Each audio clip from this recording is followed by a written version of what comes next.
Assalamualaikum warahmatullahi wabarakatuh. Waalaikumsalam warahmatullahi wabarakatuh. Bismillah, alhamdulillah, wassalatu wassalamu ala rasulillah Sayyidina Muhammad ibn Abdullah wa ala alihi wa sahbihi mawalah, amma ba'du.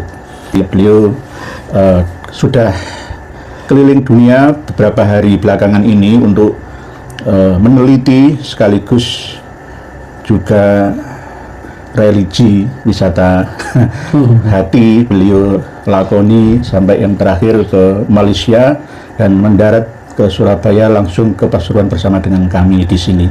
Mohon Kanjeng Raden Tumenggung untuk menyampaikan. Baik, terima kasih.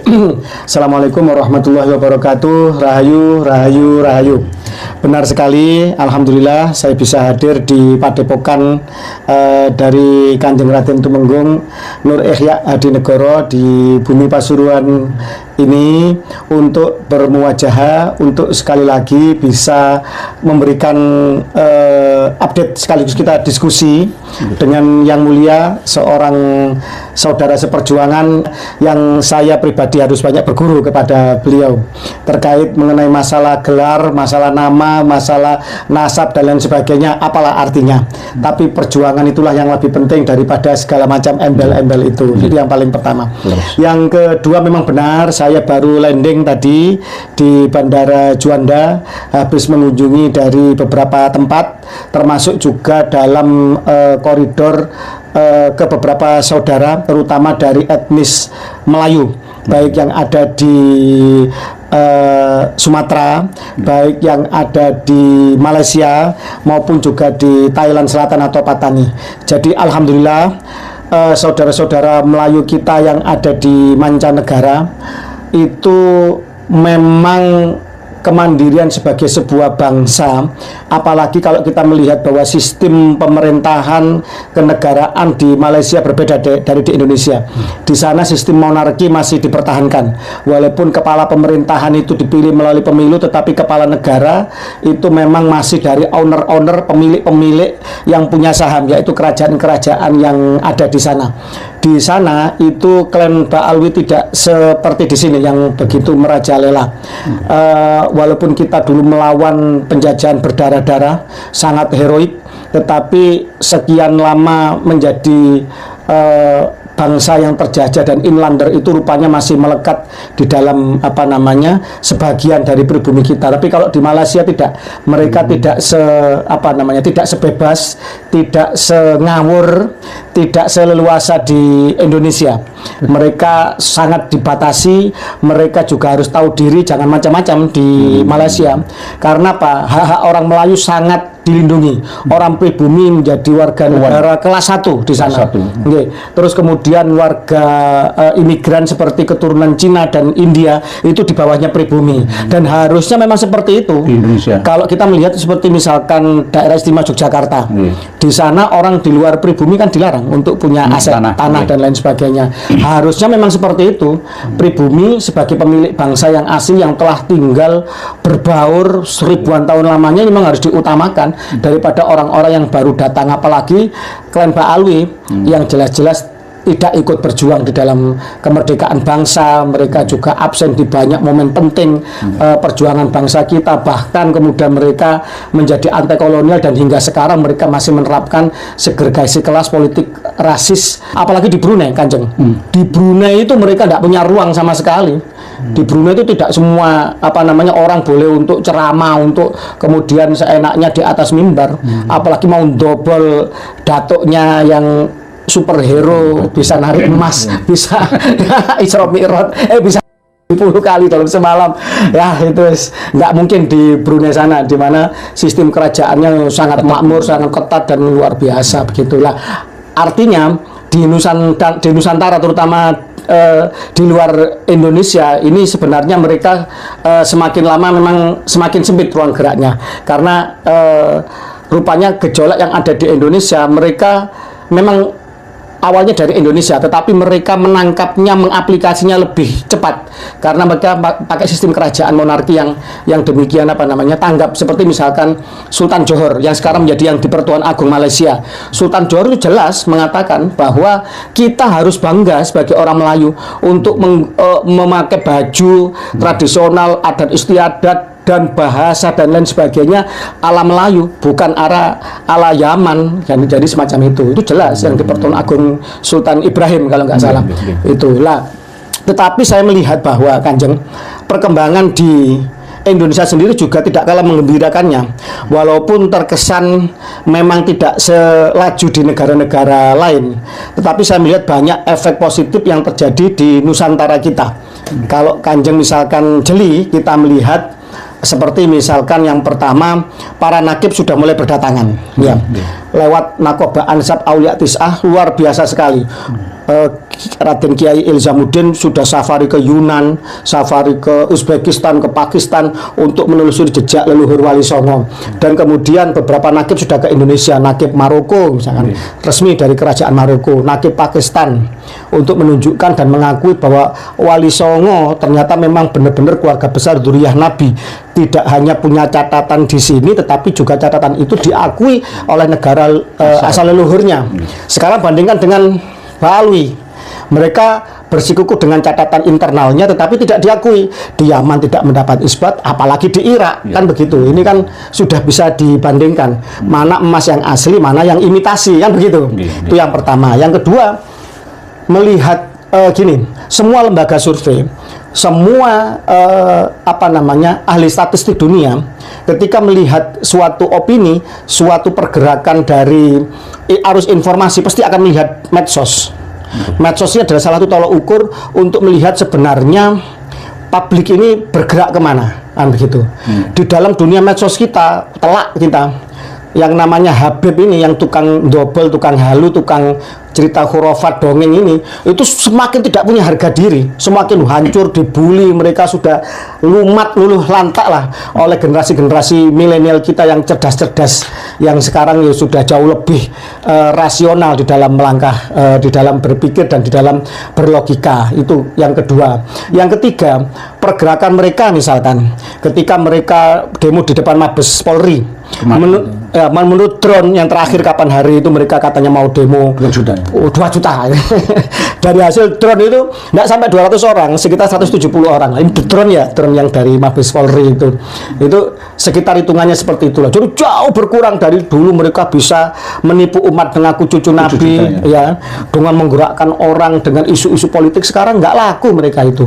Mereka katanya mau ke demo ke Pleret, cuma berapa gelintir orang, paling ya sekitar 100-150 orang. Itu pun ya teriak-teriak pinggir jalan, bubar-bubar sendiri, tidak jelas julung turunannya dan lain sebagainya, semacam itu. Jadi semakin positif lah arah yang sekarang ini kita rasakan. Seperti di Cianjur misalkan, mereka mengancam mau persekusi PWI LS Cianjur, kemudian ternyata nggak jadi. Akhirnya mereka mencoba memanfaatkan MUI, mengadakan forum debat atau forum tabayun istilahnya. Ternyata apa? Ternyata mereka semakin rungkat. MUI yang semula diindikasi membela mereka, ternyata malah sekarang berbalik arah setelah kemudian disampaikan data-data. Banyak makam juga yang sekarang kita bongkar, dan banyak kepalsuan yang sudah kita berhasil ungkap, termasuk itu. Cuma ya memang ada namanya ikan kalau sudah keluar dari kekurangan air, dari habitatnya itu memang menggelepar-gelepar, wajar lah. Seperti misalkan ada seorang tokoh sufi dari Pekalongan yang dicopot karena melakukan manipulasi sanad maupun melakukan memperkosa sejarah NU dan Jatman. Sekarang mencoba untuk menggelepar-gelepar, ya, membuat Jatma, Aswaja dan lain sebagainya itu. Ya itu percuma lah, itu hanya untuk memperpanjang nafas, saya pikir itu. Jadi pandangan terhadap beliau LBY-nya. Jadi begini, umur manusia itu pasti akan berkurang untuk menuju ke arah kematian. Arah maut itu adalah keniscayaan yang tidak bisa dihindari. Tolong semakin bertambah umur, semakin tua, semakin bijaksana, semakin mendekat sama Allah, semakin menyadari bahwa hal-hal yang lebih sejati, lebih hakiki itu harus kita cari. Apalagi mengaku sebagai seorang pengikut thariqah atau sufi, bukan untuk berakrobat ria, membuat kepalsuan demi kepalsuan, tidak, yang dulu-dulu tidak mau mengakui, seperti misalkan bahkan KRT Sumodiningrat menjadi bin Yahya, di Ponorogo menjadi bin Yahya, gurunya sendiri Mbah Malik menjadi bin Yahya. Harusnya bertobat dan menganulir atau mengklarifikasi, tapi ini tidak, semakin berbuat hal-hal yang kontraproduktif dan tidak elok lah untuk tambah dadi. Ya ini nggak tahu ini gejala apa Kanjeng, begitu yang bisa saya sampaikan. Alhamdulillah, terima kasih oleh-oleh dari keliling beliau ke RAD Fakih, dari luar negeri sampai ke dalam negeri, masih tetap perhatian terhadap kita ini. Jadi memang beliaulah orang yang pertama kali menggaungkan bahwa Habib Alawi itu Yahudi. Jadi kalau masuk dalam memori kita semua di sini itu berkat beliaunya ini. Dulunya orang itu takut, Kanjeng, untuk mengatakan, oh jangan keras-keras, Pak Alawi bukan Yahudi. Tapi ternyata sekarang sudah melebar kemana-mana, masuk dalam memori santri, mana saja, para kiai juga. Betul.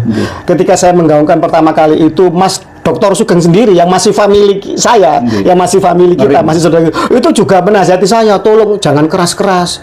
Saya waktu itu menyatakan bahwa mereka keturunan dari Yuya atau Fir'aun. Ternyata kemudian setelah beliau sebagai pakar genetik ya, seorang doktoral ya, itu kemudian menghitung sungguhan tentang laju mutasi, tentang kemungkinan pernikahan dari sejarah-sejarah dan lain sebagainya. Ternyata benar ada kemungkinan keturunan Yuya, keturunan dari Fir'aun misalkan. Kemudian waktu itu setelah saya sampaikan data dari jewisdna.net tentang 2 sampel Jamalullah dan Assegaf diakui sebagai bagian dari keluarga besar Yahudi internasional, dan sumbernya ini juga dari istrinya senior saya yang ada di Jerman yang menikahi perempuan Yahudi Ashkenazi. Ternyata juga tidak ada bantahan sampai hari ini bahwa haplogrup mereka, haplogrup G2 ini memang dari Kaukasus dengan kode PF3296 ada di banyak keluarga Yahudi. Terus kemudian kedekatan-kedekatan genetis mereka, wajah mereka, tarian-tarian mereka, bahkan rasisme yang mereka usung sampai sekarang, sifat seolah menjadi sifat keturunan genetik ya, itu sama dengan di Israel. Mereka kan sampai sekarang kan masih rasis, memalsu makam juga sama dengan di Israel. Jadi katanya Kiai Syarif Rahmat itu kalau anaknya anjing akan menggonggong, anaknya kerbau akan menguak, anaknya kambing akan mengembek. Kalau anaknya orang rasis ya pasti akan rasis kan, begitu. Tidak akan jauh. Buah jatuh tidak akan jauh dari pohonnya. Jadi begitu. Contoh misalkan mohon izin, mungkin statement saya ini akan menabrak dan mengagetkan dari publik, mungkin dari publik kebanyakan. Tengku Kori. Tengku Kori itu sahabat saya, Kanjeng. Sampai detik ini saya tidak pernah berbenturan dengan beliau, tidak pernah saya crash sama beliau. Kami tetap baik-baik saja, kami saling menghormati. Bahkan beliau pernah tidur di kepalanya di pangkuan saya. Sangat mesra hubungan kami, tidak ada sedikit pun di antara kami crash secara pribadi atau itu. Kami saling menghormati. Jadi banyak orang yang salah sangka terhadap Tengku Kori. Tengku Kori ini dari Aceh. Memang tes DNA haplogrupnya L. Perkara L itu keturunan India, keturunan Persia, atau L dari mana, itu lain soal. Tetapi ingat, orang Aceh ini bangsa pejuang, kan begitu. Ingat Teku Umar. Teku Umar kan pernah seolah-olah tunduk pada Belanda. Kemudian setelah mereka mendapatkan senjata dari Belanda, sudah tahu kelemahan Belanda, sudah tahu itu, berbalik arah untuk melawan Belanda. Tengku Kori pernah bersumpah ya, bahkan mengatakan jahanam, Mbak Alwi pernah bersumpah bahwa hakul yakin, kalau nggak salah wallahi wa rasul, kalau nggak salah saya lupa redaksionalnya, tentang kepalsuan nasab Mbak Alwi. Tiba-tiba kemudian berbalik arah ke sana ya kan. Terus kemudian beliau mempertunjukkan bagaimana beliau yang membela Mbak Alwi diperlakukan dengan disepelekan ya kan, tidak disalami, kayak kemudian diabaikan. Terakhir testimoninya itu ditipu, katanya mau dikasih duit nggak dikasih, disuruh datang diusir. Kemudian terakhir yang di Bekasi itu frustasinya Pak Alwi itu karena tidak mampu debat, tidak bisa mengarahkan pada uji keabsahan nasab mereka secara ilmiah, baik kitab nasab sejarah maupun tes DNA.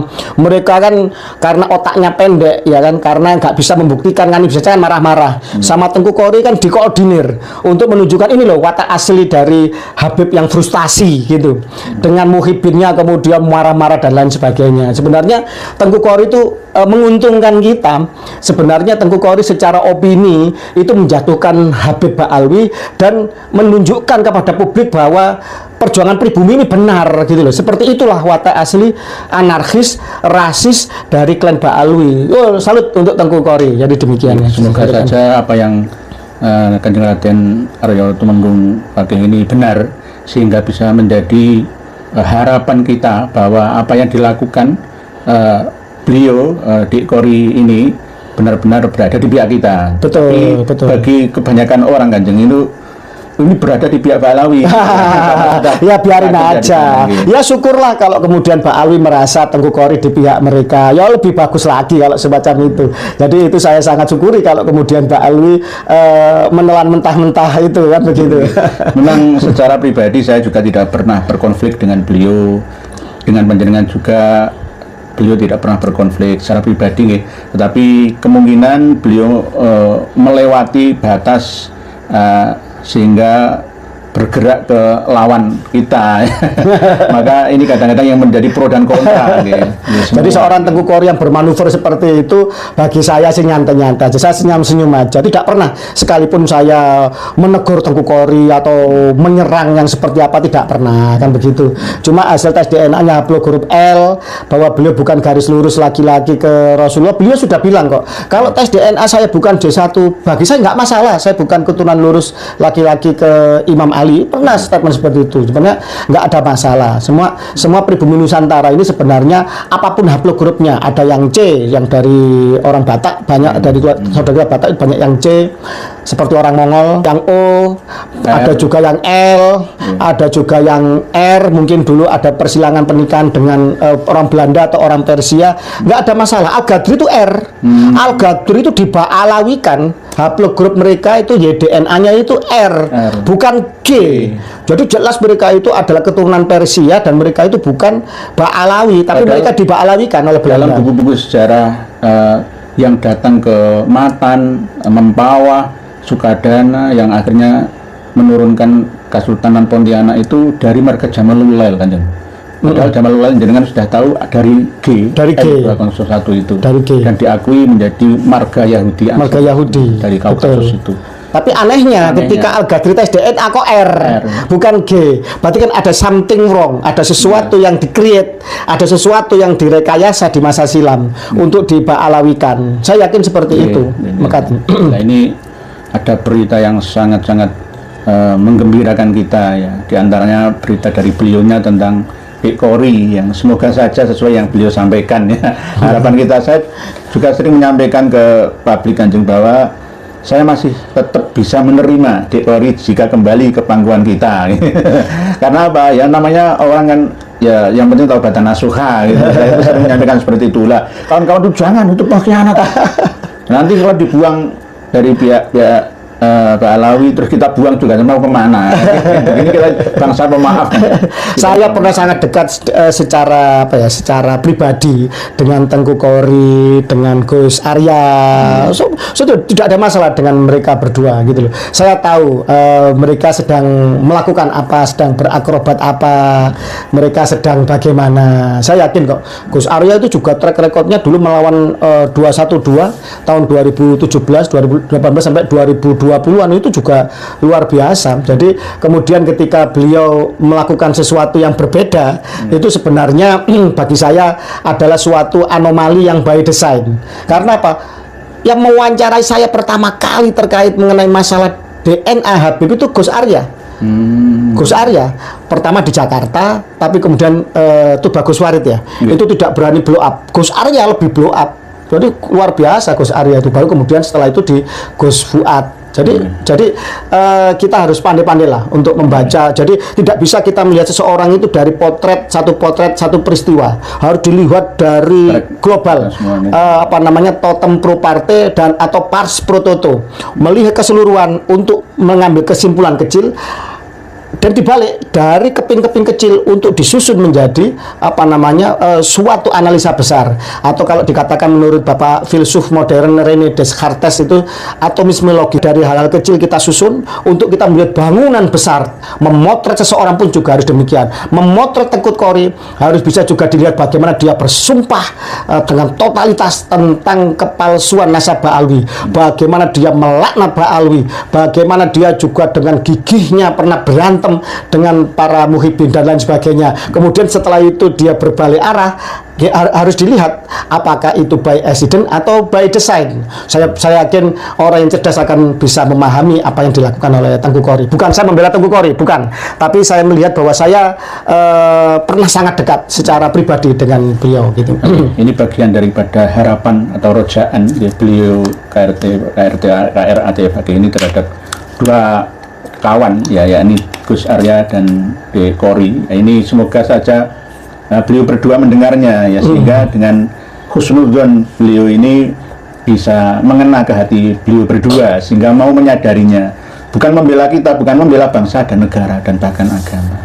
Dan ini juga harus menjadi perhatian kita bersama bahwa renik perjuangan ada yang seperti ini, ada yang seperti itu. Betul. Dan kita harus bisa mensikapi dengan kedewasaan. Ini terus begini Kanjeng, apakah para habaib juga tidak memasang orang-orang yang menjadi spionase di barisan kita? Pasti ada penyusup. Sebagaimana kita juga memasang orang-orang juga di mereka, kan begitu, untuk kemudian saling melihat bahwa sebenarnya kalau kita bicara konteks di dalam konteks perang mereka kan pakai wacana perang, kita halal darahnya dan sebagainya, Gosuat halal darahnya dan belum jelas kesalahannya kok udah halal darahnya. Nah, ini aneh ini lah. Jadi sama. Ini bagian playing of game, saya pikir itu nggak ada masalah. Cuma endingnya sama kok nanti, bahwa peradaban dibangun dengan akal sehat dan ilmu pengetahuan. Barang siapa melawan keduanya akan jadi sampah peradaban. Itu aja. Terima kasih Kanjeng. Tadi Kanjeng pernah nyampaikan hasil dari panjenengan keliling ke Malaya atau Melayu atau Malaysia yang benar-benar mengangkat bumi putra putra asli sana menjadi tuan di negaranya sendiri. Betul. Dan sistem pemerintahan di sana hampir sama seperti Brunei Darussalam, itu benar-benar selalu tanggap terhadap wacana perkembangan di masyarakatnya. Betul. Apakah ada wacana Kanjeng Indonesia kembali ke sistem monarki di Malaysia? Ini kan hanya wacana Kanjeng, atau mungkin demokrasi tapi mengadopsi sistem yang ada di Malaysia sana. Apabila ada seorang anak yang kurang beradab pada orang tuanya, pasti hidupnya tidak akan sejahtera, tidak akan benar hidupnya. Demikian juga Republik ini memiliki hutang budi kepada kerajaan-kerajaan Nusantara yang dulu memberikan kedaulatannya, wilayahnya, rakyatnya, emasnya sebagai untuk modal untuk membangun negeri, untuk mencetak mata uang dan lain sebagainya. Harusnya Republik ini tidak melupakan kepada saudara-saudara tuanya yang telah dengan demikian rela untuk menyerahkan banyak hal, memberikan mandat banyak hal untuk membangun Republik ini. Mungkin pilihan Republik itu menang dari monarki ketika di BPUPKI. Waktu itu Pangeran Hamijoyo atas utusan PB 11 atau PB 12 waktu itu itu kemudian dengan KRT Rajiman Widodo ketua BPUPKI, seorang Kanjeng Raden Tumenggung seperti panjenengan dari Surakarta, utusan resmi mewakili keraton. Waktu itu ternyata kalah debat. Memang dalam BPUPKI itu banyak founding fathers kita itu luar biasa cerdasnya, ahli membaca, ahli analisis, orang yang ditempa oleh situasi sehingga mereka menjadi orang-orang pemikir yang luar biasa, sehingga sistem monarki kalah oleh Republik. Tetapi bukan berarti kemudian ini jelek. Negara NKRI adalah negara final yang disepakati oleh seluruh para founding fathers, padahal inilah konsep yang terbaik. Cuma seyogianya NKRI kita ini tetap memperhatikan kerajaan-kerajaan Nusantara ini sebagai owner-owner yang asli, yang dulu memberikan kedaulatan wilayahnya, rakyatnya kepada republik, sehingga ketika Belanda bertanya kepada Indonesia, "You pengen merdeka, you punya apa? Mana wilayahmu? Mana rakyatmu? Mana kedaulatanmu?" Soekarno mengatakan, "Ini stempel, ini mandat, ini kedaulatan, ini rakyat, ini wilayah dari kerajaan-kerajaan yang ada sebelum Indonesia, nama Indonesia ada, yang memberikannya kepada saya untuk menuju kepada Indonesia merdeka." Lah, ini jangan dilupakan, jas merah. Jangan sekali-kali melupakan sejarah. Saya yakin kalau kemudian kembali ke arah situ, ini akan membawa hal yang sangat positif secara marwah, secara moral, secara hukum karma. Maksud saya gitu. Ini nanti negara ini akan berjalan di rel yang benar. Tapi saya yakin Bapak Prabowo Subianto, presiden kita, ketika kampanye itu selalu menggaungkan Honden en Inlander voor Verboden, bahwa anjing dan pribumi itu dilarang masuk. Itu suatu kepedihan. Ketika Pak Prabowo mengangkat ini, sebenarnya Pak Prabowo ingin mengangkat pribumi asli warga Nusantara setinggi-tingginya, sebagai pemilik asli bangsa, sebagai raja di tanahnya sendiri, sebagai anak kandung dari ibu pertiwinya, bukan imigran-imigran itu. Makanya beliau getol sekali kemudian untuk melawan oligarki. Beliau getol untuk mengangkat dan mengungkap korupsi, misalkan dari Pertamina hampir 1.000 triliun, dari Antam 4.000 berapa, hampir 5.000 triliun, dari banyak sekali korupsi beliau bredel, dari hal-hal yang birokrasi yang macet beliau habisi. Dan semoga kita kembali kepada kemandirian sebagai sebuah bangsa, dan saya yakin dengan mentalitas itu akan muncul pemimpin-pemimpin yang baik. Amin. Tidak hanya seperti Prabowo Subianto, ada juga Deddy Mulyadi. Gus Dur pernah Kanjeng pernah meramalkan suatu saat Indonesia akan dipimpin oleh seorang presiden dari saudara tua Jawa, yaitu Sunda. Semoga, saya yakin Kang Deddy Mulyadi pantas untuk memimpin bangsa Indonesia ke depan dengan visinya, ketegasannya, dengan memegang nilai leluhur, mengangkat kembali nilai-nilai lama untuk agar nilai-nilai lama ini menjadi akar tradisi yang kuat yang menghujam ke bumi pertiwi Nusantara, agar pohonnya bisa menjulang tinggi dan kokoh, tidak mudah ditumbangkan oleh sebesar apapun badai. Itu masih saya seperti itu. Alhamdulillah. Benar yang beliau sampaikan tentang analisa ya antara republik dengan monarki yang saya usulkan menjadi wacana ya.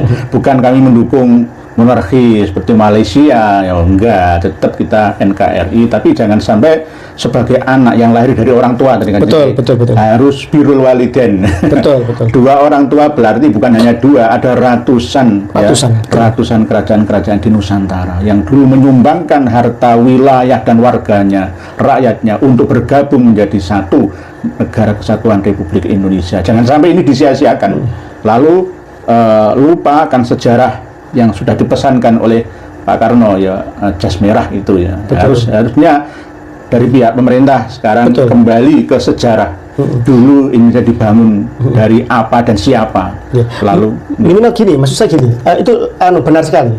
Minimal ketika misalkan kita amandemen atau kembali ke UUD 45 yang asli, fraksi utusan daerah di MPR sebenarnya adalah perwakilan dari kerajaan-kerajaan Nusantara. Harusnya gitu. Jadi secara otomatis utusan daerah itu adalah mewakili bekas kerajaan-kerajaan Nusantara di situ. Berarti anggota DPD harusnya lebih dari yang sekarang ini. Iya, anggota utusan daerah atau DPD itu sebenarnya tidak perlu dipilih. Kalau menurut saya ya, fraksi utusan daerah yang sebagaimana UUD 45 yang asli itu harusnya dipilih oleh perwakilan dari kerajaan Kesultanan Nusantara itu sendiri sebagai owner. Jadi mereka sudah sangat senang, sangat bersyukur sebenarnya ketika kemudian ditempatkan di parlemen sebagai perwakilan dari masa lalu, sebagai owner dari bangsa ini. begitu. Kalau toh kembali seperti misalkan Malaysia sebagai ketika kepala negara ada yang di Pertuan Agung, salah satu raja yang bergiliran yang sekarang Johor ya. Nah, itu nanti ganti Perlis, Selangor, Kelantan, dan lain sebagainya. Nah, semacam itu. Nah, tidak perlu seperti itu, tidak perlu seperti itu. Tetap presiden sebagai kepala negara dan kepala pemerintahan dipilih oleh rakyat, iya. Tapi tetap harus ada perwakilan kerajaan Nusantara yang ada di parlemen. Tidak perlu dipilih oleh rakyat. Tidak perlu dipilih sebenarnya. Biar otomatis. Misalkan Jawa Tengah ada kerajaan ada Surakarta, Diningrat, ada Mangkunegaran dan lain sebagainya. Silakan mereka memilih siapa yang kemudian kesepakatan di antara mereka siapa yang nanti akan mewakili Jawa Tengah misalkan. Jogja siapa yang dari keraton yang ditunjuk untuk mewakili di di parlemen. Jadi maksud saya seperti itu. Itu akan lebih baik menurut saya. Ini bagian daripada masukan karena perjuangan kita ini tidak hanya mengurusi Balawi saja, tapi visioner kan, visioner. Untuk benar-benar memikirkan kesejahteraan rakyat Indonesia. Tidak hanya umat Islam saja malah. Jadi inilah luasnya perjuangan ini tidak boleh dipandang sebagai perjuangan yang sempit. Ini paling iri antara Trah Mataram dengan keturunan Arab Habaib misalkan, tidak. Atau keturunan Wali Songo dengan Ba'alawi, tidak sempit itu. Tidak sempit itu. Ini visioner, selalu berwawasan dan berpandangan luas ke depan agar jangan sampai negeri yang hampir 80 tahun merdeka ini selayaknya belum merdeka. Betul. Malaysia saja merdekanya lebih duluan kita kan. Iya. Tapi di sana benar-benar mengangkat harkat dan martabat rakyatnya, tuan di negerinya sendiri. Jadi sebenarnya ada sebuah kisah. Gini kisahnya itu. Kenapa Malaysia menunda kemerdekaan? Sebenarnya kerajaan-kerajaan di Malaysia itu ingin melihat Indonesia itu nanti akan akan melaksanakan sistem politik yang seperti apa. Ternyata kemudian kerajaan-kerajaan di Nusantara di Indonesia itu seolah-olah dikebiri. Sehingga kemudian akhirnya Malaysia urung untuk gabung ke Indonesia. Jadi sebenarnya ini ada semacam ada semacam analisis seperti itu. Seperti misalkan gini, bendera Malaysia yang biru ini kan ada menunjukkan keislaman ya, bintang sama bulan sabit ya. Tapi kan ada merah putih. Mereka itu mengakui bahwa mereka adalah bagian dari vasalnya Majapahit. Ada videonya, ada orang Malaysia sendiri yang menyampaikan itu. Jadi mereka sendiri itu merasa serumpun dengan kita, merasa satu bangsa, satu bahasa, satu akar tradisi yang sama. Tes DNA-nya pun saya yakin mirip sekali dengan kita. Memang bangsa, memang satu bangsa. Tapi begitu dilihat bahwa kok ternyata seperti itu, akhirnya mereka mengurungkan untuk gabung ke Indonesia waktu itu. Jadi semacam itu yang saya tangkap seperti itu. Ini kisah ini sebenarnya tidak populer. Tapi ada semacam keinginan yang seperti itu. Contoh misalkan Sultan Johor yang sekarang jadi yang di Pertuan Agung. Pada beberapa tahun silam itu sempat mengungkapkan bahwa Johor ini kan paling kaya. Dari migas, dari tambang, dan juga menguasai Selat Malaka, kan begitu, juga pusat industri. Karena kemudian ada semacam ketidakadilan, sempat mengatakan bagaimana kalau kami gabung dengan Indonesia saja, sampai seperti itu. Artinya mereka itu sebenarnya dengan bangsa kita sebagai rumpun ras Melayu itu sebenarnya sangat dekat dan tidak ada jarak. Kita di Malaysia disambut baik, ramah semuanya, kita bercanda-canda seperti saudara dengan Pak Tani, dengan orang-orang Melayu di di Thailand Selatan, bahkan dengan orang Thailandnya yang lebih mirip ke ras Indochina-nya pun juga sebenarnya kita satu haplogroup. Pak Tani dengan Thailand asli. Kalau Pak Tani kan Melayu kan gitu. Saya kan dengan orang-orang yang berbahasa Tagalog di Filipina, apalagi dengan Mindanao, Kesultanan Sulu dan itu yang masih Melayu ya. Itu sebenarnya kita itu nggak ada jarak. Benar-benar satu rumpun lah. Tetapi ayo bagaimana caranya pribumi Nusantara ini benar-benar menjadi raja di negerinya sendiri. Jangan kemudian leluhur kita membangun peradaban di bumi Nusantara ini semakin lama semakin terpinggirkan. Kan gitu. Dan bahkan kemudian sampai dinegasikan, sampai direndahkan, sampai diperbudak, sampai dibodoh-bodohi oleh orang-orang palsu yang ngaku sebagai cucu Nabi, kan begitu. Mereka asli pun cucu Nabi. Misalkan datang Sayyid dari Medina, dari Maroko, dari Irak ke sini, kepingin merendahkan kita. Oh, no way. mereka yang asli loh ya. Apalagi yang palsu kan begitu. Lah naudzubillah min dzalik kan gitu. Nggih, Kanjeng. Saya juga pernah mendengar langsung dari lisan kawan-kawan yang ada di Malaysia. Mereka mengatakan Indonesia ini bodoh. Pengelolanya juga bodoh. Kenapa? Begitu kayanya sumber daya alam Indonesia, kok rakyatnya masih tertinggal jauh di bawah garis kemiskinan, lebih tinggi ekonomi Malaysia daripada Indonesia, nilai tukar rupiah juga begitu. Betul. Kok bisa tuh? Bagaimana kok bisa seperti itu? Padahal kaya raya. Kalimantan sama saja itu loh, Pulau Daruna aja itu cukup untuk menghidupi Indonesia seluruhnya, apalagi pulau-pulau lainnya. Dan yang paling penting untuk mendoktrin rakyat Malaysia di sana sejak dini dikenalkan wilayah kerajaan Malaysia semua itu dipelajari oleh anak-anak kecil generasi di sana dengan pulau yang bergambar besar. Kalau Indonesia itu kecil-kecil. Jadi pulau-pulau yang ada di Indonesia itu digambar kecil-kecil. Supaya apa? Wah, saya besar daripada Indonesia. Sehingga sepak bola pun kita kalah kan. Mereka benar-benar mendidik sejak dini. Jangan sampai menjadi bangsa inlander. Harus menjadi bangsa yang kuat, yang kokoh, bermartabat. Itu yang benar-benar diterapkan di sana. Jadi dengan kalau ke Malaysia, tadi pulau Malaysia mulai dari Sarawak, Sabah ya yang di Kalimantan sampai ke yang di Malaya, ya itu semuanya betul. Besar kabarnya. Indonesia kecil. Ya. Jadi kemarin saya keliling itu baik naik bis atau naik apa namanya pesiaran apa namanya itu kayak semacam elf itu ya pesiaran atau naik bis itu supirnya keturunan Cina. Sopir malah ya. Sopirnya keturunan Cina. Sama ya di Mekah anjing. Iya. Asegap itu sopir. Iya sopir. Di sini diambungin apa dicium tangannya bola-balik ya. Jadikan wali ya. Itu yang jadi kuli yang apa namanya bagian makanan tukang dorong itu orang India. Ya, saya ada foto-fotonya kan begitulah. Jadi pribumi benar-benar menjadi raja di negerinya sendiri. Lah, kita ini aneh.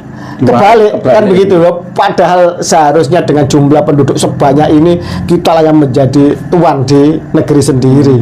Ya kan? Tapi anehnya kepala kita yang menjadi jongos di negeri sendiri. Yang mereka katakan. Dan mengekspor apa namanya tenaga migran yang mungkin ya kurang terdidik. Harusnya ketika kita mengekspor tenaga migran keluar itu tenaga migran yang S3, tenaga migran yang istilahnya itu memang benar-benar ahli kan begitu. Tapi ya gimana lah realitas bagaimanapun juga buruh migran itu juga pahlawan devisa.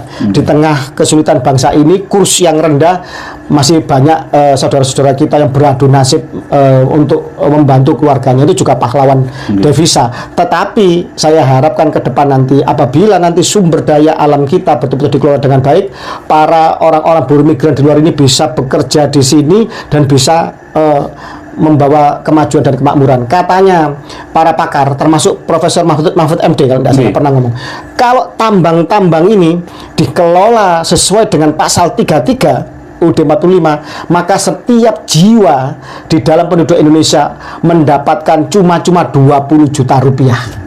Saking kayanya Indonesia dari tambang.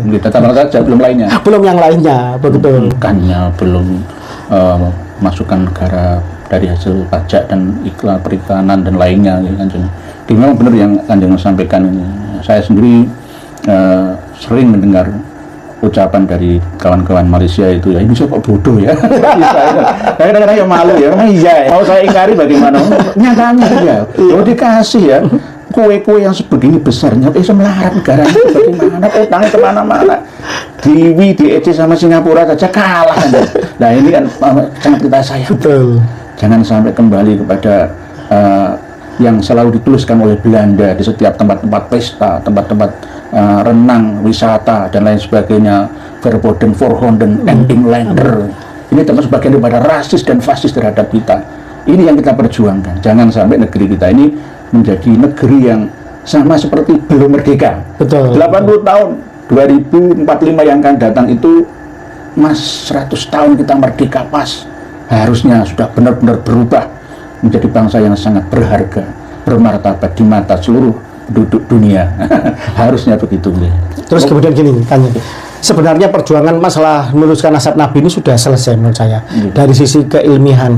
Cuma ya memang butuh kesabaran karena memang banyak dari saudara-saudara kita pribumi sendiri yang memang tidak mau tahu, atau istilahnya itu menggunakan, jadi gini, kata Habib Stalin, haplogrup G, G M406 sama dengan Habib Habib Stalin, pemimpin komunis Rusia, Uni Soviet, menyatakan bahwa orang itu berhak bodoh, tapi banyak orang yang menggunakan kebodohannya itu secara berlebihan. Hak bodohnya itu digunakan secara berlebihan. Nah, masa gini, pribumi Nusantara ya, seperti misalkan mereka-mereka yang pinter ngaji, dari pesantren, dari apa kan gitu.